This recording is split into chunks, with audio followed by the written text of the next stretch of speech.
We're going to pivot attention to First Nations Tax Commission Chief Commissioner CT Manny Jules for North Star, our journey towards self-determination.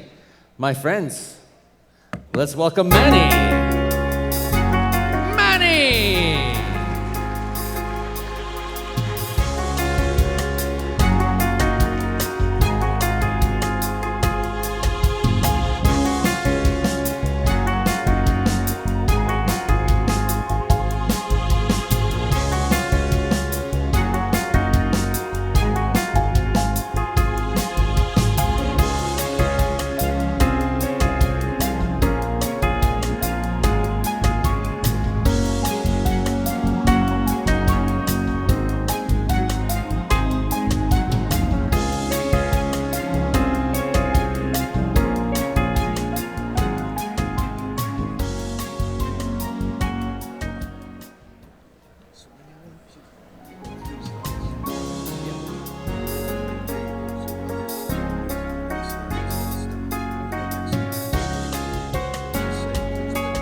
When I come up, everybody leaves.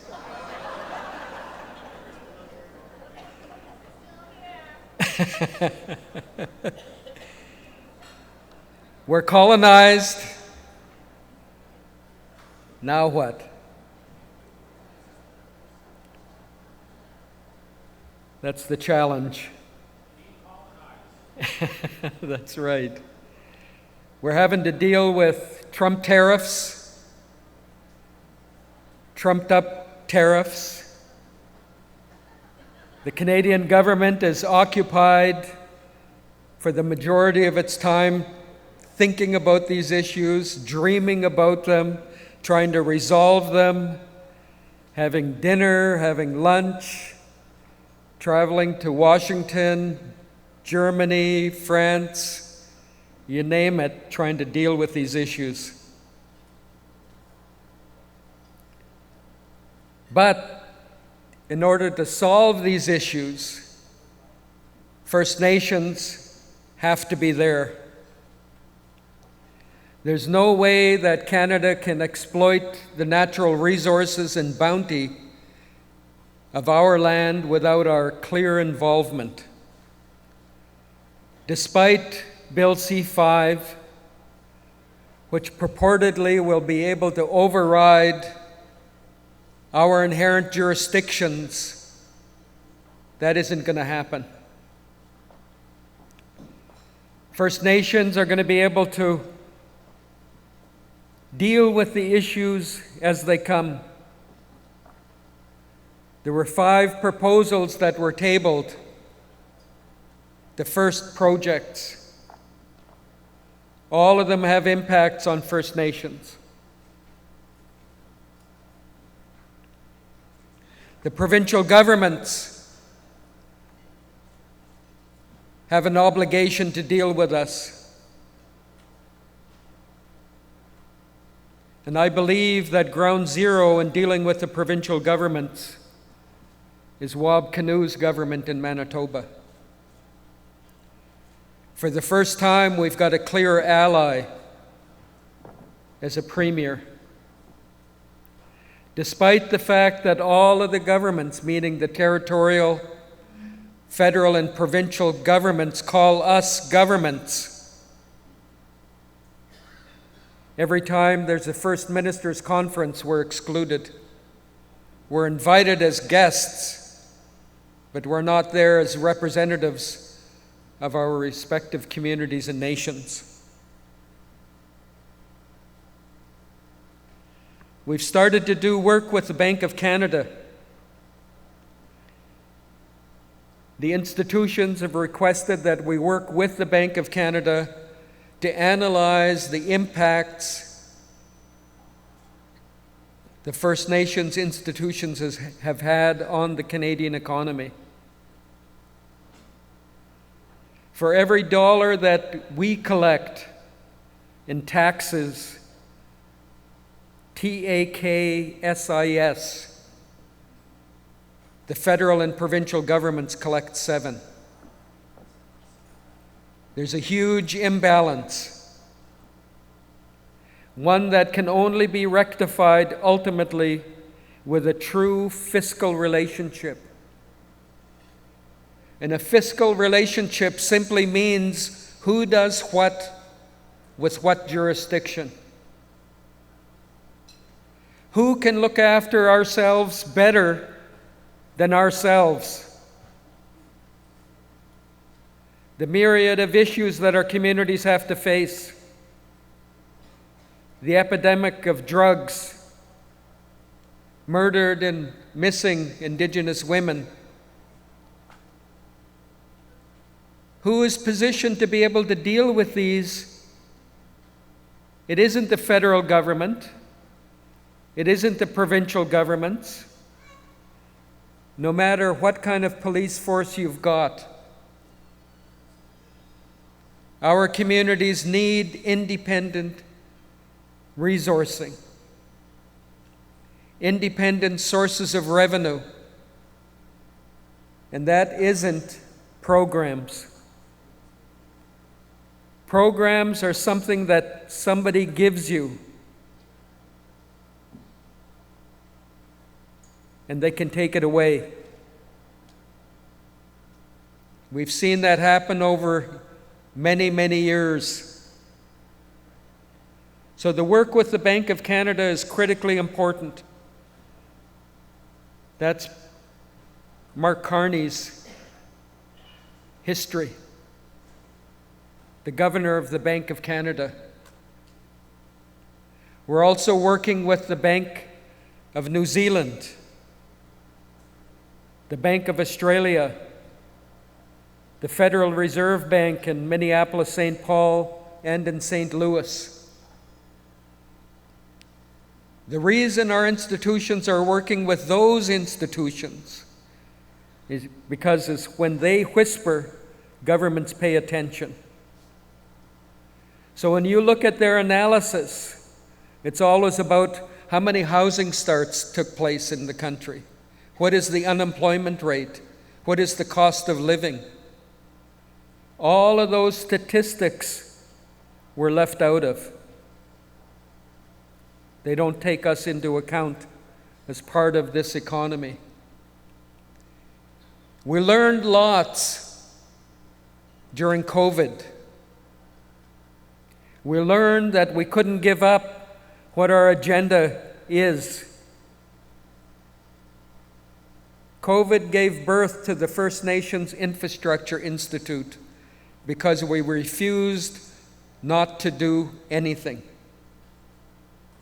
We rolled up our sleeves, we encouraged our communities to get behind us, and out of that was created an institution. As you heard all of the institutions and the rationale, it is truly the foundation of self-government. So I think there's a couple of videos we better play here before I carry on. You wind me up and then I don't stop. Play the first one, Jeff says.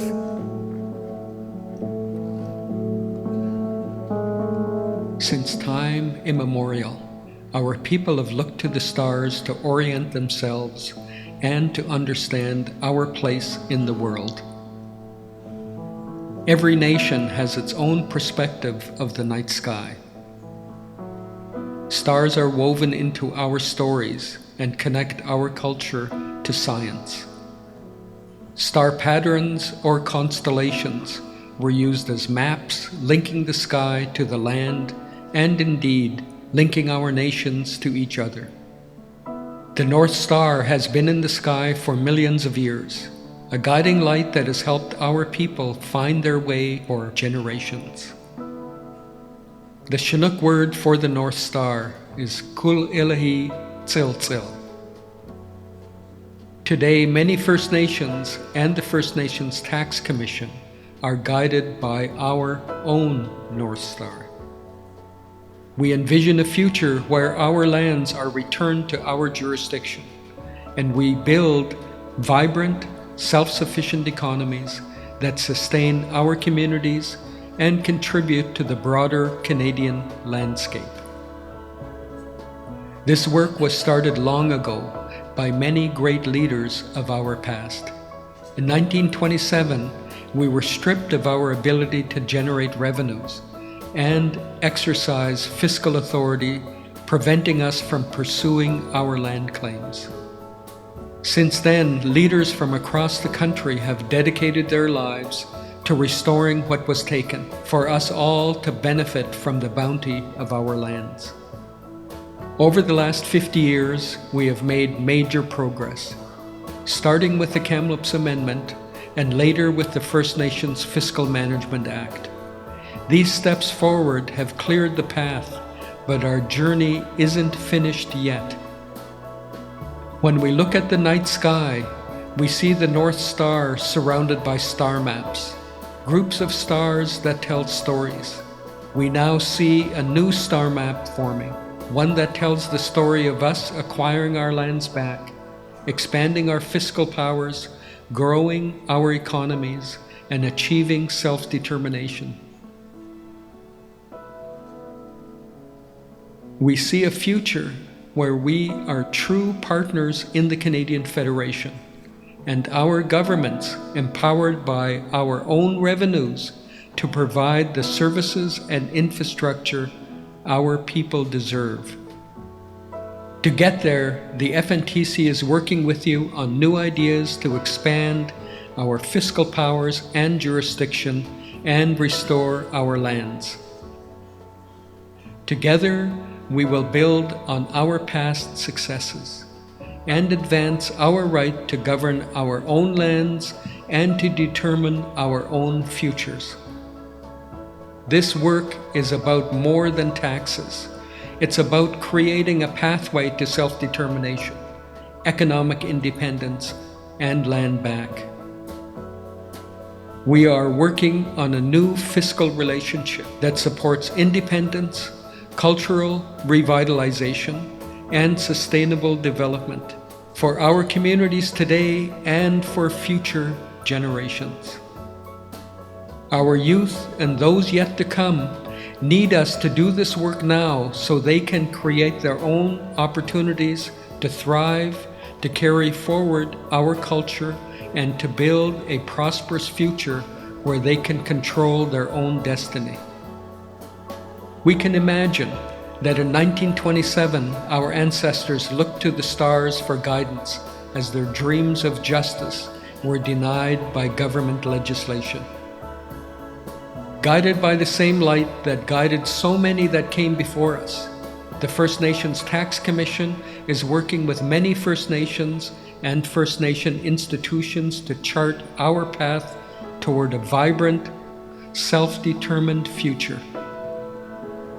We are working toward making our ancestors' dreams a reality and can look to the night sky with renewed hope and determination. We hope you will join us.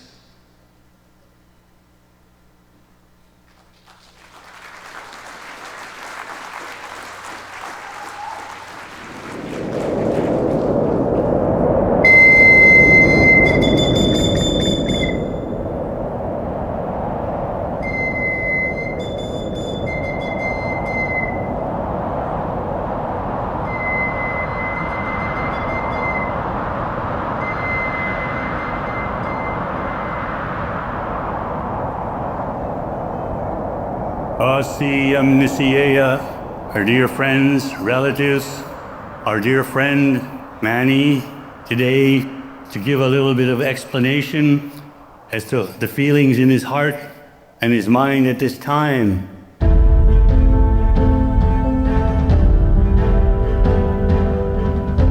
He carries the name Hohuelch. In Sohuapnisheen, that means road. Hohuelch means the road that you walk and you clear and the people follow. That's what my brother has done his entire life. As we look today and into the future, we can never ever forget the past. And tonight, he wants to recognize that those who set the path for us today to remember those who led the way for our people.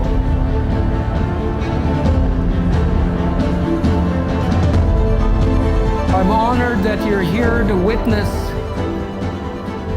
us honoring the foundation of self-government. I was elected in 1974 and sworn into office on January the 13th of 75. I asked my dad at my swearing-in ceremonies, "Dad, what should I say?" And he wrote on a napkin, he said, "You only make one promise." He said, "Promise to treat everyone the same." And the other teaching that he always taught me, and that's the symbol of this meeting, it's the North Star.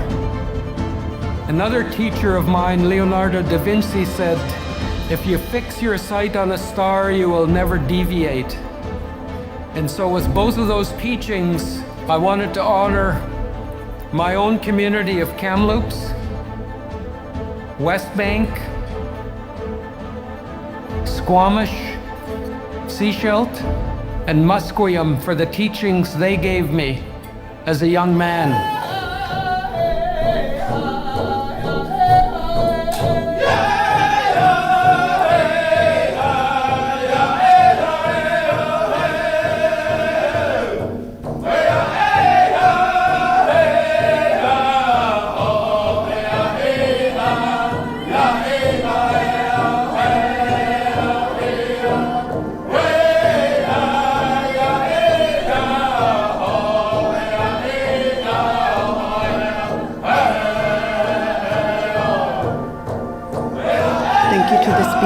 For using my traditional name.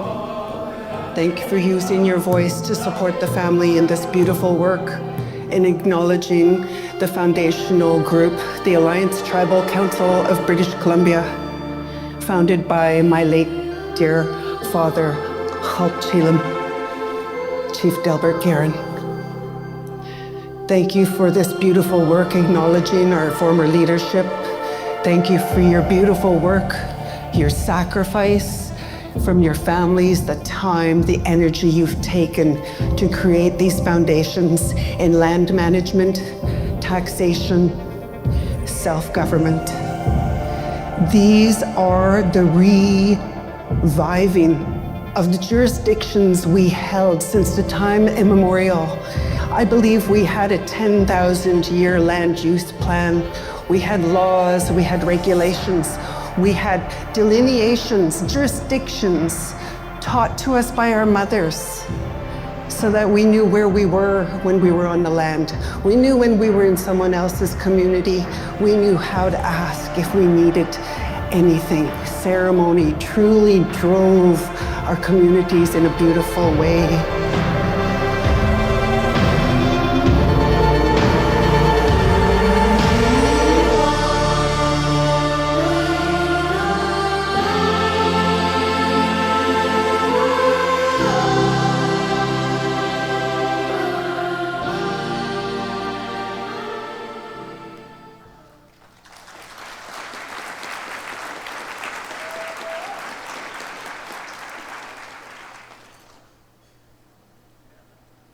On September the 30th, all of us across this country gathered to honor the notion of truth and reconciliation. If you don't know the truth, you have to seek it.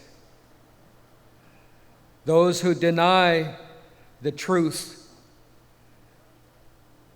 we have to educate.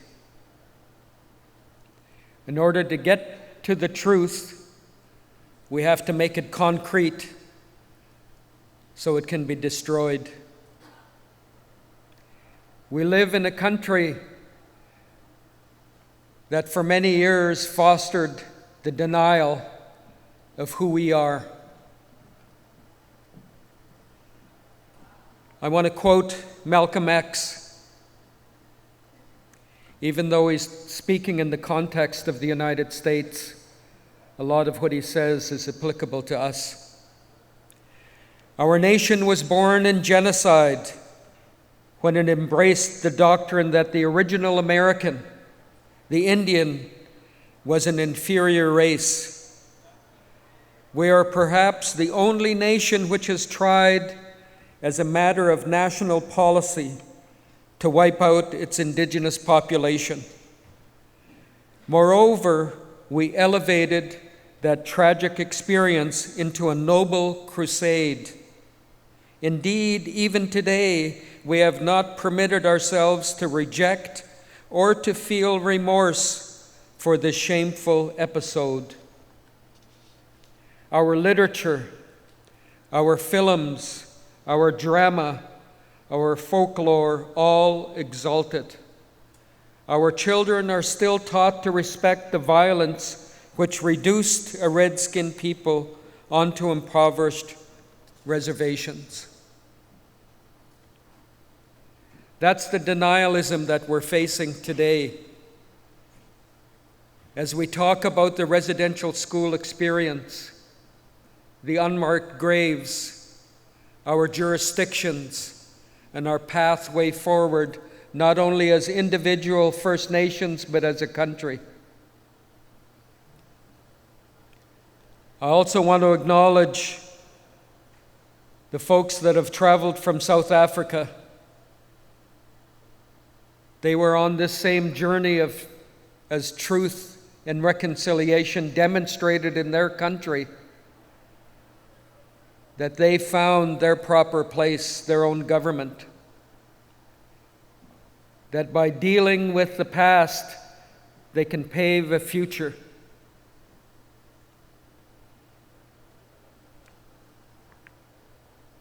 What the deniers are saying is that we're not a government, that we only accept handouts, that our housing is substandard, that we can't even look after ourselves. Look at them. They don't even look after their own homes. Not recognizing it's because of the Indian Act that we can't go to the bank and get a mortgage like they can. That they have institutions that they take for granted that has allowed them to live in poverty. Wealth, and we live in poverty. It was because they placed us on Indian reserves that they were able to exploit our traditional territories. It was because of legislation that they took away our children in 1907 through an individual named Duncan Campbell Scott. He legalized the federal government coming into our homes, taking our children away when they reached the age of 7, placing them in residential schools, and then not providing enough resources to feed our children properly. Then he refused to give the same residential schools that the federal government had administrative power over to provide enough money to send children who passed away back home. That's why we have this notion of unmarked graves in residential schools, on residential schools to this day. And through that experience, my community's got to deal with who actually owns DNA. Who has jurisdiction over our own lands? These are harsh, harsh realities. We have all been governments. We're not corporations. We can create corporations, but our foundation is government. When they deny our title and rights, these have been affirmed by the Supreme Court of Canada through the colonial courts, the same courts which denied us our rights. The 1927 amendments made it illegal for us to raise money to fight for our lands and our rights. It made us dependent on somebody else when we were an independent, free people. That's what we have to strive to recapture. The hopes and dreams of our ancestors. We've won that argument. There's no denying that. You can't deny residential schools because there's physical evidence of them right across this country.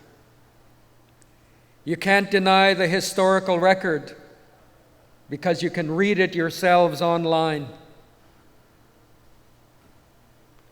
We always understood economic self-determination. We had trade. Those of us on the West Coast, we had a trade language called Chinook. That's where the word taxes comes from. We exercised these jurisdictions before colonization.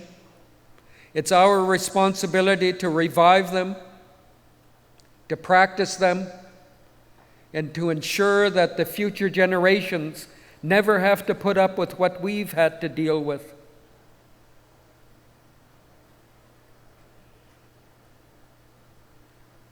When we talk about an economic interest in the land, that comes from a court case called Delgamuukw. I met Delgamuukw. There were 3 of them through that court case. Earl Muldoe was a fantastic artist. His passion was for his land, his language, his people, his clans.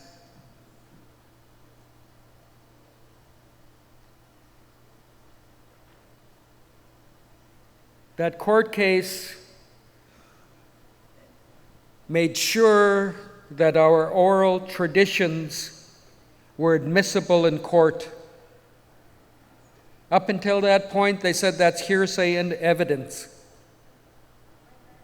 That's what the deniers are still saying to this day, denying our oral traditions. And by extension, denying us our rightful place in our own homelands. They're also denying our rightful place to be able to collect resources, therefore taxes, in our own traditional homelands. The economic interest in those lands. If people came into Secwepemc territory, they paid a toll, they paid a tariff, they paid a tax,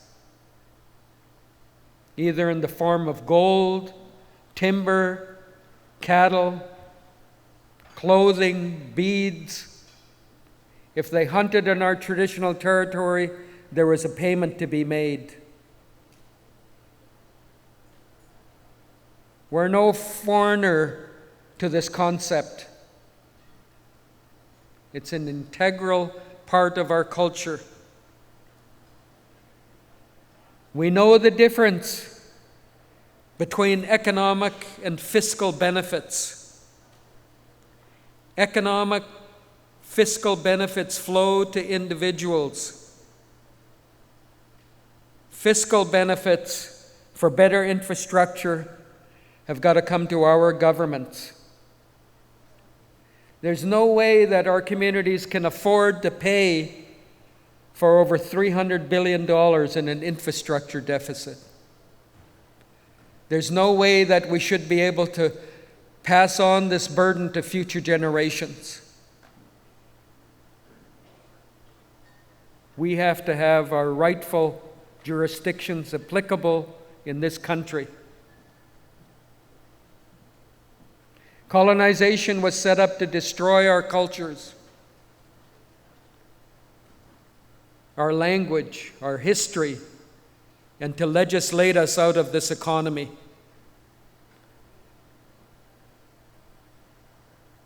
Peter Kelly, a Haida, after Duncan Campbell Scott and others had 15 hours of presentations to the Parliamentary Standing Committee to deal with the land question, Peter Kelly was only allowed 15 minutes. The pivotal question he was asked by Herbert Stevens, an MP whose mission in life, like Duncan Campbell Scott, was a racist notion of denying our rights in this country. His question to Peter was simple. Supposing the Aboriginal title is not recognized, suppose recognition is refused, what position do you take then? The answer, then the position we would take would be this, that we are simply a dependent people, that we would have to accept from you, just as an act of grace, whatever you saw fit to give us. It has taken us 40 and 50 years, and he means right from the beginning of Canada, to get to where we are today. And perhaps if we are turned down now, if this committee sees fit to turn down what we are pressing for, it might be another century before a new generation will rise and begin to press this claim. In 2 years, that will be 100 years. And as Harold mentioned in his statements, it isn't our generation, it's the new generation whose obligation is to stand up. And these aren't discussions that just happened recently. These are discussions that happened 100 years plus. The words and wisdom of our ancestors echo throughout all of our territories. They're emblazoned on our ancestor mountains. They're emblazoned on our waters, on our seas, in our timber, the four-leggeds, the winged ones.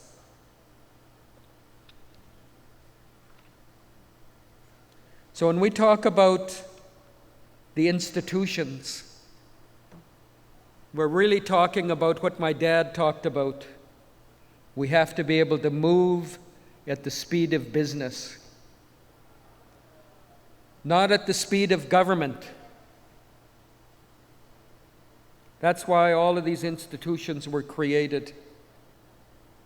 When Harold talks about his tough job about transparency and accountability, we literally need trillions of dollars of investment into our communities. That's why his part of the job is critically important, transparency and accountability, so that investors can feel comfort in dealing with First Nations. But more importantly,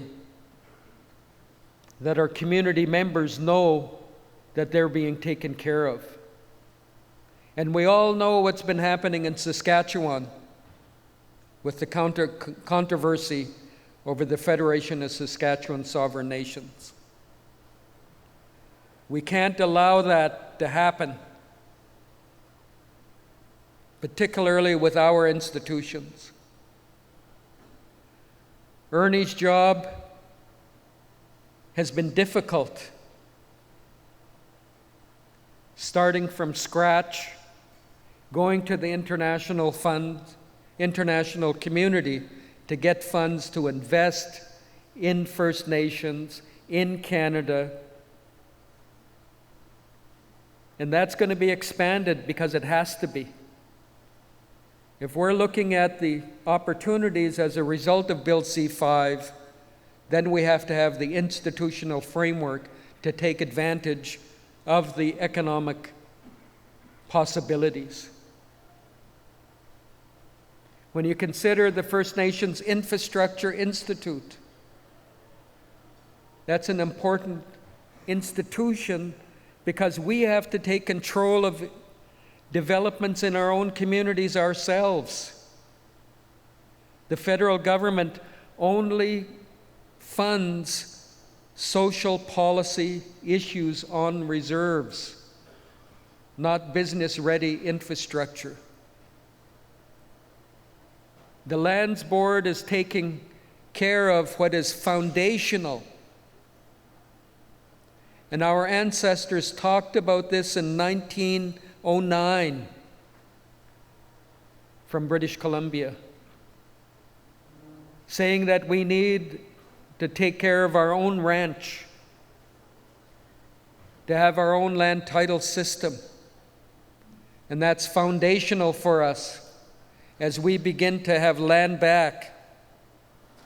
Because without land back and without our own jurisdictions, that isn't going to work. You're not going to square that circle.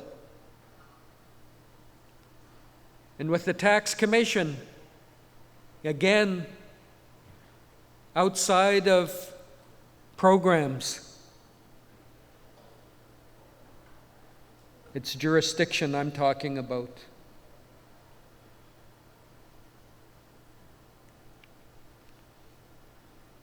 The other thing my dad talked about was, do they think like us? And it took me a long time to really think about what that meant. He also taught me, as was mentioned in the video, to treat everybody equally. But what he meant about do they think like us is a philosophy. A philosophy that it's embedded in our ancestors, that each of us carry and have a responsibility to carry out today. One of the foundational institutions is TULO, not the Blue Jays player, but the TULO Center for Indigenous Economics. And we've reached out and have started work with the University of Canterbury, but more importantly, the Naitaho, the Maori people from the South Island of New Zealand. Together, we're creating a new way forward for Indigenous people, looking at the experiences that we've developed here in Canada, but creating a place for Indigenous youth to exchange intellectual ideas, cultures, experiences, but ultimately to create our own master's degree programs, doctoral degrees, in all of the areas that we've been espousing. So that when we talk about a First Nations Infrastructure Institute, we're talking about creating our own engineers, our own professionals.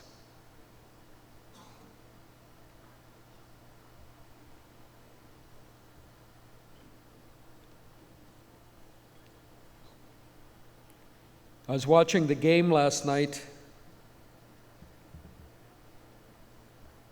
I knew the Jays were going to lose. So I left my friends and I went to my room and turned down the volume and started sobbing. And the only thing that made me kind of happy was thinking about a guy by the name of Louis Sokolexis. He was a Penobscot. He was the first native to play in the professional baseball leagues. It didn't last long, 3 years. He batted left, caught right, kind of like Addison Barger. His nickname was Deerfoot of the Diamond.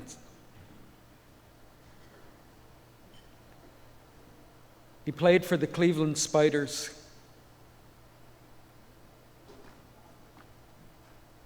They used to call the Spiders when he played for them, "Oh, those Indians," as a taunt.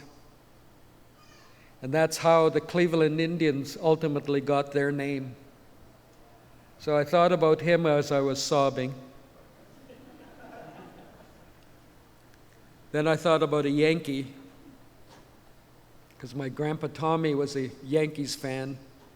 I used to sit on his knee and taunt my dad.